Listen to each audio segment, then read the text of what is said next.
ತಿಂತಾನೆ ಹೋಟೆಲ್ ಆಂಟಿಯನ್ನ ಪಟಾಯಿಸಿದ ಅಂಕಲ್. ಲವ್ವಿ ಆಡ್ಕೊಂಡೆ ಆಂಟಿ ಅಂಕಲ್ ಎಸ್ಕೇಪ್. ಕಂದಕಕ್ಕೆ ಉರುಳಿದ ಬೊಲೆರೋ, ಒಂದೇ ಕುಟುಂಬದ 7 ಮಂದಿ ಸಾವು. ವಶಪಡಿಸಿಕೊಂಡ ಜಮೀನಿಗೆ ನ್ಯಾಯಯುತ ಬೆಲೆ ನೀಡುವಂತೆ ಬಳ್ಳಾರಿ ಬಂದ್. ಹಾಸ್ಟೆಲ್ನಲ್ಲಿ ಹುಳು ಬಿದ್ದಿರುವ ಊಟ. ಇವೆಲ್ಲ ನೋಡೋಣ ಕರ್ನಾಟಕ ಟಾಪ್ 20ಯಲ್ಲಿ. ಉತ್ತರ ಕನ್ನಡ ಜಿಲ್ಲೆಯ ಭಟ್ಕಳದಲ್ಲಿ ಕಿಚ್ಚು ಹಚ್ಚಿದ ಹಿಂದೂ ಮುಸ್ಲಿಂ ಸಂಘರ್ಷಕ್ಕೆ ಟ್ವಿಸ್ಟ್ ಸಿಕ್ಕಿದೆ. ಬಲವಂತವಾಗಿ ಹಿಂದೂ ಯುವತಿಯನ್ನ ಕಾರಿನಲ್ಲಿ ಅಪಹರಿಸಿ ಲೈಂಗಿಕ ದೌರ್ಜನ್ಯವೆಸಗಿರುವ ಕುರಿತು ಮುಸ್ಲಿಂ ಯುವಕನ ಮೇಲೆ ಯುವತಿ ದೂರು ದಾಖಲಿಸಿದ್ದಾಳೆ. ಸಹನಾ ಎಂಬ ಯುವತಿಯಿಂದ ಶಾಹಿದ್ ಎಂಬ ಯುವಕನ ಮೇಲೆ ಅಪಹರಣದ ದೂರು ದಾಖಲಾಗಿದ್ದು, ಆರೋಪಿ ಶಾಹಿದ್ನನ್ನ ಭಟ್ಕಳ ಗ್ರಾಮೀಣ ಠಾಣೆ ಪೊಲೀಸರು ವಶಕ್ಕೆ ಪಡೆದಿದ್ದಾರೆ. ಇಬ್ಬರು ಭಟ್ಕಳದ ಅನಪಾಲ್ ಸೂಪರ್ ಮಾರ್ಕೆಟ್ನಲ್ಲಿ ಕೆಲಸ ಮಾಡ್ತಿದ್ರು.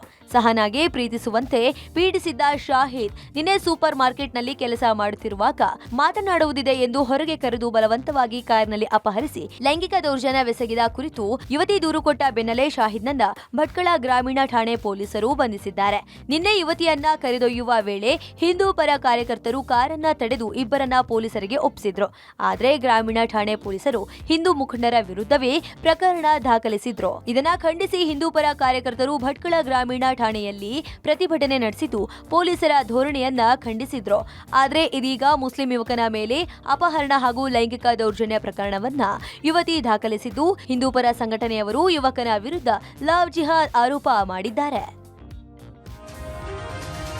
ಹೆದ್ದಾರಿಗಳಲ್ಲಿ ರೈತರ ವಾಹನಗಳಿಗೆ ಟೋಲ್ನಿಂದ ವಿನಾಯಿತಿ ನೀಡಬೇಕೆಂದು ಆಗ್ರಹಿಸಿ ಜೂನ್ 23ರಂದು ರಾಜ್ಯಾದ್ಯಂತ ಟೋಲ್ಗಳ ಮುಂದೆ ಬೃಹತ್ ಪ್ರತಿಭಟನೆ ನಡೆಸಲು ಕರ್ನಾಟಕ ರಾಜ್ಯ ರೈತ ಸಂಘ ಕರೆ ನೀಡಿದೆ. ರಾಜ್ಯ ಕಬ್ಬು ಬೆಳೆಗಾರರ ಸಂಘದ ನೇತೃತ್ವದಲ್ಲಿ ಈ ಹೋರಾಟ ನಡೆಯಲಿದ್ದು, ಮಂಡ್ಯದಲ್ಲಿ ಸುದ್ದಿಗೋಷ್ಠಿ ನಡೆಸಿದ ಕಬ್ಬು ಬೆಳೆಗಾರರ ಸಂಘದ ರಾಜ್ಯ ಅಧ್ಯಕ್ಷ ಕುರುಬೂರು ಶಾಂತಕುಮಾರ್ ಈ ಕುರಿತು ಅಧಿಕೃತ ಘೋಷಣೆ ಮಾಡಿದ್ದಾರೆ. ಕಬ್ಬು, ತರಕಾರಿ ಮತ್ತು ಹಣ್ಣುಗಳನ್ನು ಸಾಗಿಸುವ ಕೃಷಿ ವಾಹನಗಳ ಮೇಲೆ ಟೋಲ್ ವಿಧಿಸುವುದರಿಂದ ರೈತರ ಮೇಲೆ ತೀವ್ರ ಆರ್ಥಿಕ ಹೊರೆ ಬೀಳುತ್ತಿದೆ. ಕೂಡಲೇ ಇಂತಹ ವಾಹನಗಳಿಗೆ ಟೋಲ್ ಸುಂಕದಿಂದ ವಿನಾಯಿತಿ ನೀಡಬೇಕು. ವಾಹನ ಖರೀದಿ ಸಂದರ್ಭದಲ್ಲೇ ಮಾಲೀಕರು ರಸ್ತೆ ತೆರಿಗೆಯನ್ನ ಪಾವತಿಸುತ್ತಾರೆ. ಹೀಗಿರುವಾಗ ಮತ್ತೆ ಟೋಲ್ ವಸೂಲಿ ಮಾಡುವುದು ಸರಿಯಲ್ಲ ಅಂತ ಆಗ್ರಹಿಸಿ ರಾಜ್ಯದ ಎಲ್ಲಾ ಟೋಲ್ಗಳನ್ನು ಸ್ಥಗಿತಗೊಳಿಸಬೇಕೆಂದು ಒತ್ತಾಯಿಸಿದ್ದಾರೆ.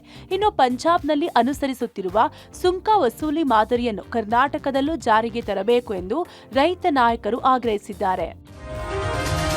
ಬಳ್ಳಾರಿ ಜಿಲ್ಲೆಯ ಕುಡತಿನಿ ಬಳಿಯಲ್ಲಿ ಕೈಗಾರಿಕೆಗಾಗಿ ವಶಪಡಿಸಿಕೊಂಡ ಜಮೀನಿಗೆ ನ್ಯಾಯಯುತ ಭೂ ಬೆಲೆ ನೀಡುವಂತೆ ಒತ್ತಾಯಿಸಿ ಇಂದು ಬಳ್ಳಾರಿ ಬಂದ್ಗೆ ಕರೆ ನೀಡಲಾಗಿತ್ತು. ಕುಡತಿನಿ ಭೂ ಸಂತ್ರಸ್ತ ಹೋರಾಟ ಸಮಿತಿ ಬಂದ್ಗೆ ಕರೆ ನೀಡಿದ್ದು, ಬಂದ್ ಹಿನ್ನೆಲೆ ಪ್ರತಿಭಟನಾಕಾರರು ಬೆಳ್ಳಂಬೆಳಗ್ಗೆ ಸರ್ಕಾರದ ಪ್ರತಿಕೃತಿ ದಹಿಸಿ ಪ್ರತಿಭಟಿಸಿದ್ರು.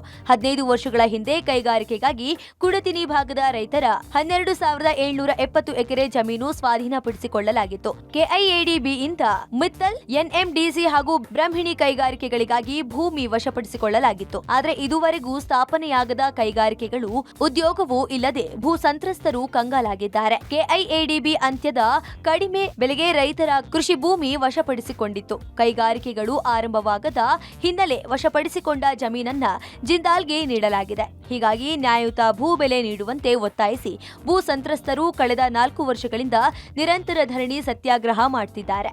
ಸರ್ಕಾರ ಎಚ್ಚೆತ್ತುಕೊಳ್ಳದೆ ಇರುವುದರಿಂದ ಇಂದು ಬಳ್ಳಾರಿ ಜಿಲ್ಲೆ ಬಂದ್ಗೆ ಕರೆ ನೀಡಿರುವ ಭೂ ಸಂತ್ರಸ್ತರು ಬಳ್ಳಾರಿಯ ರಾಯಲ್ ಸರ್ಕಲ್ನಲ್ಲಿ ಜಮಾಯಿಸಿ ಸರ್ಕಾರದ ಪ್ರತಿಕೃತಿ ದಹಿಸಿ ಆಕ್ರೋಶ ವ್ಯಕ್ತಪಡಿಸಿದರು.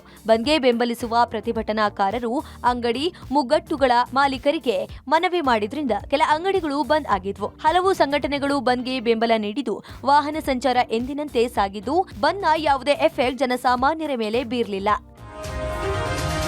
ಹಾಸ್ಟೆಲ್ನಲ್ಲಿ ವಿದ್ಯಾರ್ಥಿಗಳಿಗೆ ನೀಡಿದ ಊಟದಲ್ಲಿ ಹುಳು ಕಂಡುಬಂದಿದ್ದು, ವಿದ್ಯಾರ್ಥಿಗಳು ಆಕ್ರೋಶ ಹೊರಹಾಕಿ ಅಡುಗೆ ಮಾಡಿದ್ದ ಪಾತ್ರೆಗಳನ್ನು ಹೊರಗೆ ತಂದು ತಡರಾತ್ರಿವರೆಗೆ ಪ್ರತಿಭಟನೆ ನಡೆಸಿದ್ದಾರೆ. ಬೆಳಗಾವಿಯ ಸಂಗಮೇಶ್ವರ ಸರ್ಕಾರಿ ವಸತಿ ಶಾಲೆಯಲ್ಲಿ ಘಟನೆ ನಡೆದಿದ್ದು, ಹಾಸ್ಟೆಲ್ನಲ್ಲಿ ಕುಡಿಯುವ ನೀರು, ಶೌಚಕ್ಕೂ ಸಹ ನೀರಿಲ್ಲ ಎಂದು ವಿದ್ಯಾರ್ಥಿಗಳು ಅಳಲು ತೋಡಿಕೊಂಡಿದ್ದಾರೆ. ವಾರ್ಡನ್ ನಿರ್ಲಕ್ಷ್ಯ ಹಾಗೂ ಮೇಲಾಧಿಕಾರಿಗಳ ವಿರುದ್ಧ ವಿದ್ಯಾರ್ಥಿಗಳು ಆಕ್ರೋಶ ಹೊರಹಾಕಿದ್ದು, ತಟ್ಟೆಯಲ್ಲಿ ಹುಳು ಕಂಡ ವಿದ್ಯಾರ್ಥಿಗಳು ಊಟವನ್ನ ಬಹಿಷ್ಕರಿಸಿದ್ದಾರೆ. ಸ್ಥಳಕ್ಕೆ ಸಮಾಜ ಕಲ್ಯಾಣ ಇಲಾಖೆ ಅಧಿಕಾರಿಗಳನ್ನ ಕರೆಸುವಂತೆ ವಿದ್ಯಾರ್ಥಿಗಳು ಪಟ್ಟು ಹಿಡಿದಿದ್ರು. ಮಾಹಿತಿ ತಿಳಿಯುತ್ತಿದ್ದಂತೆ ಘಟನಾ ಸ್ಥಳಕ್ಕೆ ಎಪಿಎಂಸಿ ಪೊಲೀಸರು ಭೇಟಿ ನೀಡಿ ಪರಿಶೀಲನೆ ನಡೆಸಿದ್ರು. ಆರೋಗ್ಯ ಸಮಸ್ಯೆ ಭೀತಿ ಹಿನ್ನೆಲೆ ಮುಂಜಾಗ್ರತೆಯಾಗಿ ಹಾಸ್ಟೆಲ್ಗೆ ಆಂಬ್ಯುಲೆನ್ಸ್ ಅನ್ನ ಪೊಲೀಸರು ಕರೆಸಿದ್ರು. ಇನ್ನು ಹಾಸ್ಟೆಲ್ ಸಮಸ್ಯೆಗೆ ಶೀಘ್ರ ಪರಿಹಾರ ನೀಡಬೇಕು, ವಾರ್ಡನ್ ವಿರುದ್ಧ ಇಲಾಖೆ ಕ್ರಮ ಕೈಗೊಳ್ಳಬೇಕು ಅಂತ ವಿದ್ಯಾರ್ಥಿಗಳು ಒತ್ತಾಯಿಸಿದ್ರು. ಹಿಮಾಚಲ ಪ್ರದೇಶದಿಂದ ಚಾಂಬಾ ಜಿಲ್ಲೆಯಲ್ಲಿ ಭೀಕರ ರಸ್ತೆ ಅಪಘಾತ ಸಂಭವಿಸಿದೆ. ಮಸ್ರೂನ್ ಹಮಲ್ ರಸ್ತೆಯಲ್ಲಿ ಬೊಲೆರೋ ವಾಹನವನ್ನು ನಿಯಂತ್ರಣ ತಪ್ಪಿ ಆಳವಾದ ಕಂದಕಕ್ಕೆ ಬಿದ್ದು 7 ಮಂದಿ ಸ್ಥಳದಲ್ಲೇ ಸಾವನ್ನಪ್ಪಿದ್ದಾರೆ. ಪ್ರಾಥಮಿಕ ಮಾಹಿತಿ ಪ್ರಕಾರ ಇಂದು ನಸುಕಿನ ಜಾವ 2 ಗಂಟೆ ಸಮಯದಲ್ಲಿ ಘಟನೆ ನಡೆದಿದ್ದು, ವಾಹನವು ಸಂಪೂರ್ಣ ನಜ್ಜುಗೊಜ್ಜಾಗಿದೆ. ಒಳಗಿದ್ದ ಎಲ್ಲಾ ಪ್ರಯಾಣಿಕರು ಸ್ಥಳದಲ್ಲೇ ಮೃತಪಟ್ಟಿದ್ದಾರೆ. ಮೃತರಲ್ಲಿ 3 ಮಹಿಳೆಯರು ಮತ್ತು 4 ಪುರುಷರು ಸೇರಿದ್ದಾರೆ. ಮೃತರು ಕುತೇಡ್ ಗ್ರಾಮ ಪಂಚಾಯತ್ನ ಮಹಲ್ ಗ್ರಾಮದ ನಿವಾಸಿಗಳಾಗಿದ್ದು, ಕಾಕ್ರೋದ ಗ್ರಾಮದಲ್ಲಿ ನಡೆದ ಕುಟುಂಬದ ಸಮಾರಂಭಕ್ಕೆ ಹೋಗಿ ಊರಿಗೆ ಮರಳುತ್ತಿದ್ರು. ಹಳ್ಳದ ಭಾಗದಲ್ಲಿ ವಾಹನ ನಿಯಂತ್ರಣ ತಪ್ಪಿ ಅಪಘಾತ ಸಂಭವಿಸಿದೆ. ತುಂಬಾ ಆಳ ಹಾಗೂ ಕಷ್ಟಕರವಾದ ಭೂಪ್ರದೇಶದಿಂದಾಗಿ ಶವಗಳನ್ನು ಹೊರತೆಗೆಯುವಲ್ಲಿ ರಕ್ಷಣಾ ಸಿಬ್ಬಂದಿ ಹರಸಾಹಸ ಪಟ್ಟರು. ಸುದೀರ್ಘ ಕಾರ್ಯಾಚರಣೆಯ ನಂತರ ಎಲ್ಲ 7 ಶವಗಳನ್ನು ಹೊರತೆಗೆಯಲಾಗಿದ್ದು, ಮರಣೋತ್ತರ ಪರೀಕ್ಷೆಗಾಗಿ ಚಂಬಾದ ಪಂಡಿತ್ ಜವಾಹರ್ಲಾಲ್ ನೆಹರು ಸರ್ಕಾರಿ ವೈದ್ಯಕೀಯ ಕಾಲೇಜಿಗೆ ಕಳುಹಿಸಲಾಗಿದೆ.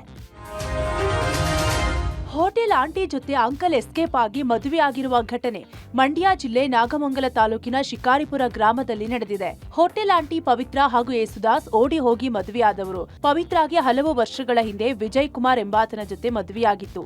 ಪವಿತ್ರ ವಿಜಯ್ಗೆ 2 ಮಕ್ಕಳು ಸಹ ಇದ್ದಾರೆ. ಅತ್ತ ಯೇಸುದಾಸ್ಗೂ ಮದುವೆಯಾಗಿ 2 ಮಕ್ಕಳಿದ್ದಾರೆ. ಶಿಕಾರಿಪುರ ಗ್ರಾಮದಲ್ಲಿ ಪವಿತ್ರ ಹೋಟೆಲ್ ನಡೆಸ್ತಾ ಇದ್ಲು.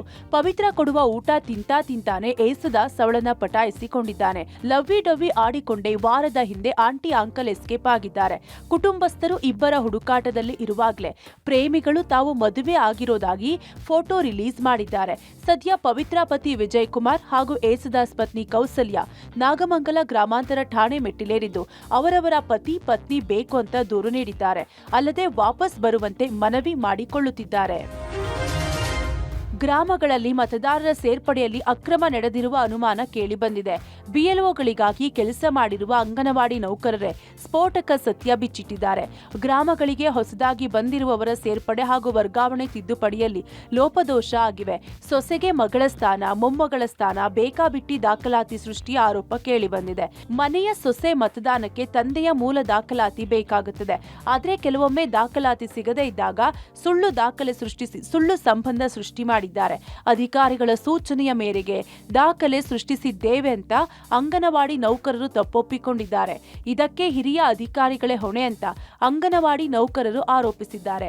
ಎಸ್ಐಆರ್ ಮಾಡಿದಾಗ ಈ ನಕಲಿ ದಾಖಲೆ ಸೃಷ್ಟಿಸಿದ ಕಾರಣಕ್ಕೆ ಅನೇಕರು ಮತದಾನ ಕಳೆದುಕೊಳ್ಳುವ ಆತಂಕ ಎದುರಾಗಿದೆ. ಇನ್ನು ಈ ರೀತಿ ನಕಲಿ ದಾಖಲೆ ಸೃಷ್ಟಿ ಸಂದರ್ಭ ಬಿಎಲ್ಒಗಳಾಗಿದ್ದ ಅಂಗನವಾಡಿ ನೌಕರರಿಗೆ ಶಿಕ್ಷೆ ಭೀತಿ ಎದುರಾಗಿದ್ದು, ಅಂಗನವಾಡಿ ಕಾರ್ಯಕರ್ತೆಯರು ಚುನಾವಣಾ ಆಯೋಗದ ಕದ ತಟ್ಟಿದ್ದಾರೆ. ಅಧಿಕಾರಿಗಳ ನಿರ್ದೇಶನದ ಮೇರೆಗೆ ತಪ್ಪು ಮಾಡಿದ್ದು ತಮ್ಮ ವಿರುದ್ಧ ಕ್ರಮ ಕೈಗೊಳ್ಳದಂತೆ ಮನವಿ ಮಾಡಿಕೊಂಡಿದ್ದಾರೆ. ರಾಜ್ಯದಲ್ಲಿ ವರುಣದೇವ ಮುನಿಸಿಕೊಂಡಿದ್ದು, ರಾಜ್ಯದ ರೈತರು ಬಿತ್ತನೆ ಮಾಡಿ ಕಂಗಾಲಾಗಿದ್ದಾರೆ. ಬೀದರ್ನಲ್ಲೂ ಮಳೆ ಬರುತ್ತೆ ಎಂದು ಈಗಾಗಲೇ ಲಕ್ಷಾಂತರ ಸಾಲ ಸೋಲ ಮಾಡಿ ಬಿತ್ತನೆ ಮಾಡಿದ ಸಾವಿರಾರು ಎಕರೆ ವಿವಿಧ ಬೆಳೆಗಳು ಒಣಗಿ ಹೋಗುತ್ತಿದೆ. ಮುಂಗಾರು ಮಳೆ ಕೈಕೊಟ್ಟು ಪರಿಣಾಮ ತೊಗರಿ, ಹತ್ತಿ, ಸೋಯಾ ಸೇರಿದಂತೆ ವಿವಿಧ ಬೆಳೆಗಳು ಜಮೀನಿನಲ್ಲೇ ಸರ್ವನಾಶವಾಗುತ್ತಿವೆ. ಬೀಜಗಳು, ಗೊಬ್ಬರ ಸೇರಿದಂತೆ ಸಾವಿರಾರು ರೂಪಾಯಿ ಖರ್ಚು ಮಾಡಿ ಬಿತ್ತನೆ ಮಾಡಿರುವ ರೈತರು ಮಳೆ ಬಾರದೆ, ಬೆಳೆ ಮೊಳಕೆ ಬಾರದೆ ಕಂಗಾಲಾಗಿದ್ದಾರೆ. ಮಳೆಗಾಲದ ಹೊತ್ತಲ್ಲೇ ಜಿಬಿಎ ಗುತ್ತಿಗೆದಾರರು ಶಾಕ್ ನೀಡುತ್ತಿದ್ದಾರೆ. ಬೆಂಗಳೂರಿನ ರೋಡ್, ಗುಂಡಿ, ಡ್ರೈನೇಜ್, ಫುಟ್ಪಾತ್, ಬಿಲ್ಡಿಂಗ್ಸ್, ಪಾರ್ಕ್ ಸೇರಿದಂತೆ ಹಲವು ಕಾಮಗಾರಿಗಳನ್ನು ತೆಗೆದುಕೊಳ್ಳಲು ಗುತ್ತಿಗೆದಾರರು ಹಿಂದೇಟು ಹಾಕುತ್ತಿದ್ದಾರೆ. 5 ಕಾರ್ಪೊರೇಷನ್ಗಳಿಂದ ಸುಮಾರು 2250 ಕೋಟಿಯಷ್ಟು ಬಿಲ್ ಬಾಕಿ ಇದ್ದು, ಕೆಲವು ಝೋನ್ಗಳಲ್ಲಿ 2 ವರ್ಷಗಳಿಂದ ಬಾಕಿ ಬಿಲ್ ಆಗಿಲ್ಲ. ಪ್ರಮುಖವಾಗಿ ಜಿಬಿಎ ಪಶ್ಚಿಮದಲ್ಲಿ 28 ತಿಂಗಳು, ಉತ್ತರದಲ್ಲಿ 26 ತಿಂಗಳು ಕಾಂಟ್ರಾಕ್ಟರ್ಗಳ ಬಿಲ್ ಜಿಬಿಎ ಉಳಿಸಿಕೊಂಡಿದೆ. ಜೊತೆಗೆ ಯುದ್ಧದಿಂದಾಗಿ ರಾ ಮೆಟೀರಿಯಲ್ಗಳ ಬೆಲೆ ದುಬಾರಿಯಾಗಿರೋ ಹಿನ್ನೆಲೆ ಗುತ್ತಿಗೆದಾರರು ಕಾಮಗಾರಿ ತೆಗೆದುಕೊಳ್ಳಲು ಹಿಂದೇಟು ಹಾಕುತ್ತಿದ್ದಾರೆ. ಆಫ್ರಿಕಾದಲ್ಲಿ ಶಿವಮೊಗ್ಗ ಮೂಲದ ಹಕ್ಕಿಪಿಕ್ಕಿ ಕುಟುಂಬ ವೀಸಾ ವಂಚನೆಗೆ ಒಳಗಾಗಿ ಒಂದೇ ಕುಟುಂಬದ 3 ಸಂಕಷ್ಟಕ್ಕೆ ಸಿಲುಕಿದ್ದಾರೆ. ವೀಸಾ ಅವಧಿ ಮುಕ್ತಾಯಗೊಂಡಿದ್ದು, ಶಿವಮೊಗ್ಗ ಮೂಲದ ಕುಟುಂಬ ಬಂಧನ ಭೀತಿ ಎದುರಿಸುತ್ತಿದೆ. ಶಿವಮೊಗ್ಗ ತಾಲೂಕಿನ ಹಕ್ಕಿಪಿಕ್ಕಿ ಕ್ಯಾಂಪ್ನವರು ಪ್ರತಿ ವರ್ಷದಂತೆ ಈ ವರ್ಷವೂ ಗಿಡಮೂಲಿಕೆ ವ್ಯಾಪಾರಕ್ಕೆ ಒಂದೇ ಕುಟುಂಬದ 3 2 ತಿಂಗಳ ಹಿಂದೆ ಆಫ್ರಿಕಾಗೆ ಹೋಗಿದ್ರು. ಪ್ರಸ್ತುತ ಪೂರ್ವ ಆಫ್ರಿಕಾದ ಮೊಜಾಂಬಿಕ್ ದೇಶದಲ್ಲಿ 3 ಸಿಲುಕಿಕೊಂಡಿದ್ದಾರೆ. ಶಿವಮೊಗ್ಗದ ಮಿಲನ್ ಕುಮಾರ್, ಅವರ ಪತ್ನಿ ಕಾವ್ಯ ಹಾಗೂ ಸಂಬಂಧಿ ಗಂಭೀರ್ ಸಂಕಷ್ಟಕ್ಕೆ ಸಿಲುಕಿದ್ದಾರೆ. ತಿಂಗಳ ವೀಸಾ ಮುಗಿಯುವ ಮುನ್ನವೇ ಅಲ್ಲಿನ ಏಜೆಂಟ್ಗೆ ಸುಮಾರು 4 ಲಕ್ಷ ರೂಪಾಯಿ ಕೊಟ್ಟಿದ್ದಾರೆ. ಹಣ ಮತ್ತು ದಾಖಲೆಗಳನ್ನು ಪಡೆದ ಸ್ಥಳೀಯ ಏಜೆಂಟ್ ಎಸ್ಕೇಪ್ ಆಗಿದ್ದು, 1 ತಿಂಗಳಿಂದ ಸಂಪರ್ಕಕ್ಕೆ ಸಿಗದೆ ನಾಪತ್ತೆಯಾಗಿದ್ದಾನೆ. ಪಾಸ್ಪೋರ್ಟ್ ಇಲ್ಲದೆ ಹೊರಗೆ ಬರಲಾಗದೆ, ವ್ಯಾಪಾರ ಮಾಡಲಾಗದೆ 3 ಪರದಾಡುತ್ತಿದ್ದಾರೆ.